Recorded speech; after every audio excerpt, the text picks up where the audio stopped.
हा अतिशय तळेकांठे गावानं म्हणजे रत्नागिरी जिल्ह्यातल्या तळेकांठे गावानं घेतलेला स्तुत्य उपक्रम आहे। शेवटी निसर्गाच्या गोष्टीमध्ये आपण चर्चा करतो, पर्यावरणाच्या निमित्तानं काही चर्चा करतो, परंतु पर्यावरणातला समतोल राखण्यासाठी कुणीतरी पुढाकार घ्यावा लागतो। सगळीच कामं सरकारच्या माध्यमातून होतील, अधिकाऱ्यांच्या माध्यमातून होतील, लोकप्रतिनिधींच्या माध्यमातून होतील, ही वस्तुस्थिती आहे। परंतु आपण देखील पुढाकार घ्यावा लागतो आणि तो पुढाकार रत्नागिरी जिल्ह्यातल्या तळेकांठे गावानं घेतला आणि मग जो मुंबई गोवा महामार्ग आहे त्याच्यावर एक फार मोठा वृक्षारोपणाचा कार्यक्रम त्यांनी घेतला आहे। त्यांना शुभेच्छा देण्यासाठी मी इथे आलो होतो। आणि दुसरा आम्ही जे संकल्प केला आहे की शालेय विद्यार्थी असतील, 11वी 12वीतले विद्यार्थी असतील किंवा उच्च व तंत्रशिक्षण विभागाचे विद्यार्थी असतील, त्यांनी या जिल्ह्यामध्ये स्वतःच्या घरात किमान 2 झाडं लावावीत, अशा पद्धतीचं एक अभियान भविष्यामध्ये आम्ही रत्नागिरी जिल्ह्यामध्ये राबवतोय आणि ते देखील यशस्वी होईल। खास करून विशेष करून मुंबई गोवा महामार्ग चालू राहण्यासाठी 2 कोटी रुपयांचा निधी संबंधित ठेकेदाराला आहे। अशा वेळेला सुद्धा तळेकाठी ग्रामपंचायतीला हा पुढाकार घ्यावा लागला। आपण पालकमंत्री नाही, असं काही नाही। 2 कोटी रुपयाची तो झाडं लावणारच आहे, त्याच्यावरती कंपल्शनच आहे। परंतु ही फक्त कॉन्ट्रॅक्टरची, मगाशी आमच्या कदम साहेबांनी भाषणामध्ये सांगितलं नाही, हे फक्त काही कॉन्ट्रॅक्टरची किंवा शासनाची जबाबदारी नाही, आम्ही पण त्याच्यामध्ये पुढाकार घेतोय। अशा पद्धतीची भावना फक्त तळेकांठ्यामध्ये नाही, पूर्ण 850 ग्रामपंचायतींमध्ये निर्माण व्हावी, म्हणून हा माझ्या दृष्टीनं कार्यक्रम स्तुत्य आहे। हा विचारा काय तर काल पुन्हा एकदा पेपर फुटीची घटना घडलेली आहे। टीईटीचा पेपर जो आहे तो फुटल्यामुळे आजची परीक्षा रद्द झालेली आहे। त्याची चौकशी होईल, त्याच्यावर कारवाई होईल। ही प्रवृत्ती कोण आहे, कशा पद्धतीने हे पेपर फोडले जात आहे, त्याची सविस्तर चौकशी झाल्यानंतर, कारण आता ती इन्क्वायरी सुरू होईल। ती इन्क्वायरी सुरू असताना मी बोलणं त्याच्यावर योग्य नाही, परंतु या सगळ्या प्रवृत्तीच्या विरोधामध्ये शासन कारवाई करेल आणि पोलीस देखील कारवाई करतील। यापूर्वी नीट आणि आता टीईटी म्हणजे विद्यार्थ्यांच्या अक्षरशः स्वप्नांशी खेळ होते, म्हणजे शासनाला कुठेतरी ह्या गोष्टी गांभीर्यानं बघणं नाही, नक्कीच गांभीर्यानं घेतलं पाहिजे। टीईटी परीक्षा याच्यासाठी होती, शिक्षकांसाठी होती आणि विद्यार्थ्यांसाठी नीट ही परीक्षा होती। परंतु शिक्षकांसाठी असू दे, माझ्यासाठी परीक्षा असू दे, तर अन्य कोणासाठी असू दे, त्याच्यामध्ये ट्रान्सपरन्सी असली पाहिजे। त्या पेपरमध्ये कुठेही फूट होता कामा नये, ते पेपर फुटता कामा नये, ही दक्षता घेतलीच गेली पाहिजे आणि या सगळ्या सिस्टीमच्या विरोधामध्ये जाऊन जे काम करतात त्यांच्यावर कारवाई झाली पाहिजे। तर देशातील शिक्षण व्यवस्था ही वसुली व्यवस्था झालेली असा आरोप राहुल गांधींनी केला। काय बोलले? वसुली व्यवस्था, शिक्षण व्यवस्था म्हणजे वसुली व्यवस्था असा आरोप राहुल गांधींनी केला। राहुलजी गांधी कायमस्वरूपी देशाच्या यंत्रणेवर आजपर्यंत देशात किंवा परदेशामध्ये जाऊन नुसती टीका करत आलेले आहेत। एखादी संस्था किंवा एखादी सिस्टीम सुधारण्यासाठी त्यांनी कधीही मार्गदर्शन केलेलं नाही। एकमेव एनडीएचं सरकार वाईट आहे हे दाखवण्याचा ते प्रयत्न करतात, परंतु हे दाखवत असताना स्वतःचं अस्तित्व काँग्रेस पक्षाचं काय हे देखील ते विसरतात। त्यामुळे त्यांनी घेतलेली एखादी भूमिका आणि ती शासनाच्या दृष्टीनं, महाराष्ट्राच्या दृष्टीनं, देशाच्या दृष्टीनं जर योग्य असेल ती आपण स्वीकारू, परंतु कायमस्वरूपी देशाचे पंतप्रधान नरेंद्र मोदी साहेबांना टार्गेट करून एनडीएवर प्रहार करायचे ही जे काही त्यांची प्रवृत्ती आहे ही फार चुकीची आहे। त्याच्यामुळे आणि दुसरी महत्त्वाची गोष्ट की जे 80-90 सलग निवडणुका हरलेत त्यांनी आमच्यावर काय टीका करावी। साहेब, या पद्धतीने उद्धव ठाकरे सध्या 6 खासदार शिवसेनेमध्ये आले, त्यांच्या मतदारसंघात जात आहेत, तसं आज राज ठाकरे सुद्धा संजय दिनेना पाटलांच्या मतदारसंघात जाणार आहेत, कसं वाटतं? बघा, लोकशाहीमध्ये कोणी कुठे फिरावं, कोणी कोणाचा प्रचार करावा हे लोकशाहीतला एक भाग आहे, पण तो कधी करावा, सगळं गेल्यावर करून उपयोगाचं नाही ना। पूर्वीपासून जर फिरले असेल सगळं टिकलं असतं। आणि तिथं जाऊन बोलतायत काय युबीटीचे पक्षप्रमुख की ते गद्दार आहेत। व ज्यांनी 2019ला BJP बरोबर सत्तेमध्ये येण्याचा प्रयत्न केला, सत्तेमध्ये येत असताना नरेंद्र मोदी साहेबांचा फोटो लावून आम्ही मतं मागितली आणि 2019ला सगळं झाल्यानंतर पद मिळण्यासाठी ते काँग्रेसच्या मांडीला मांडी लावून बसले। ही खरी महाराष्ट्रातल्या मतदारांबरोबर केलेली गद्दारी आहे। त्याच्यामुळे 6 खासदार जे आलेत किंवा आम्ही जे उठाव केला ते गद्दार नाही, खऱ्या अर्थानं वंदनीय बाळासाहेबांचा विचार ज्यांनी विकला ते गद्दार आहे। आज दुसरा दिवस आहे उद्धव ठाकरेंचा, आज दुसऱ्या मतदारसंघामध्ये जाणार आहे। ठीक आहे ना, आपण बघू ना आता किती दिवस फिरतात त्याच्यावर बघू। आणि म्हणून सांगितलं ते फिरतात त्याच्यावर काही आक्षेप नाही, पण ते फिरताना कायमस्वरूपी एकच सांगतात गद्दार गद्दार गद्दार।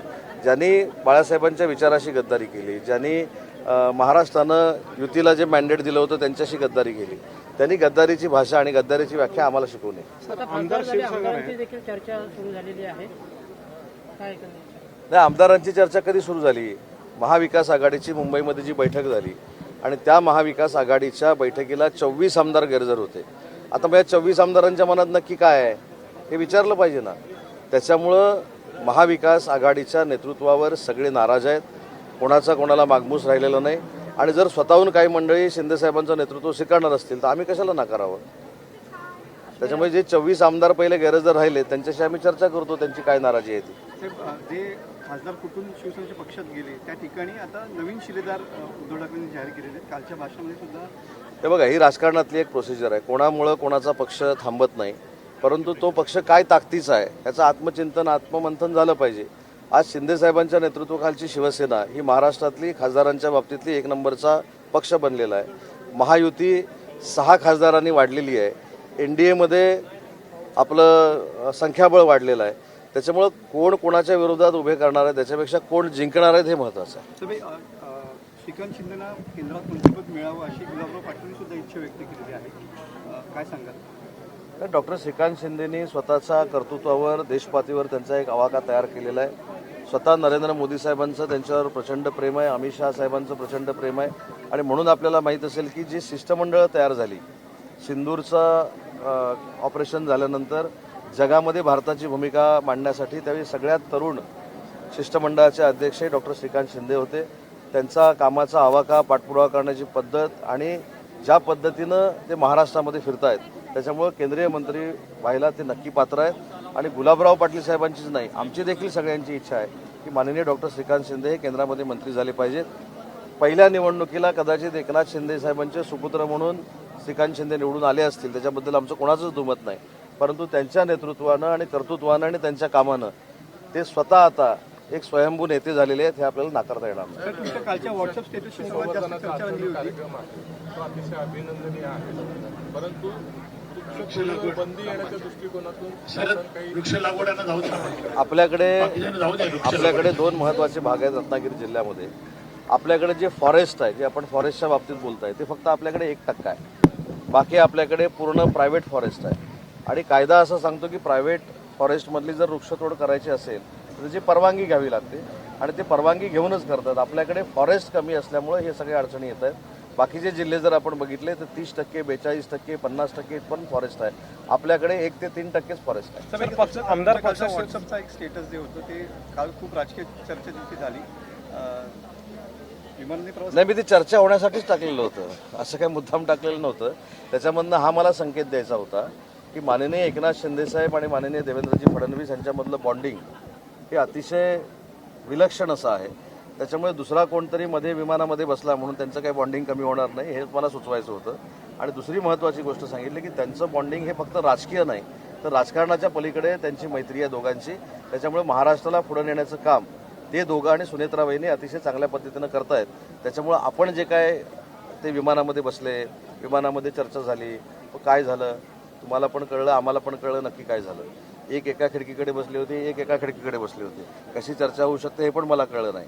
तरी देवेंद्रजींनी मधली सीट पण रिकामी ठेवलेली होती. तरी ठीक आहे, लोकशाहीच्या 4थ्या स्तंभानं आम्हाला दाखवलं, आम्हाला प्रश्न विचारले, आम्ही सांगितले. पण त्याच्यापेक्षा पुढचं उत्तर मिळावं म्हणून तो स्टेटस ठेवला होता. बरं सर, आमदार क्षीरसागर जे आहेत कोल्हापूरचे, त्यांचा एक व्हिडिओ व्हायरल होते. पैशांच्या आर्थिक देवाणघेवाणीचा तो विषय सध्या ट्विटर म्हणजे सोशल माध्यमांवरती मोठ्या प्रमाणात व्हायरल. त्याच्यावर त्यांनी स्वतः खुलासा केलाय ना. त्यांनी त्यांची भूमिका मांडलेली आहे. त्यांनी स्वतःहून भूमिका मांडल्यानंतर मी त्यांची कशाला भूमिका मांडू. त्यांनी स्वतःहून भूमिका मांडली त्याच्यावर.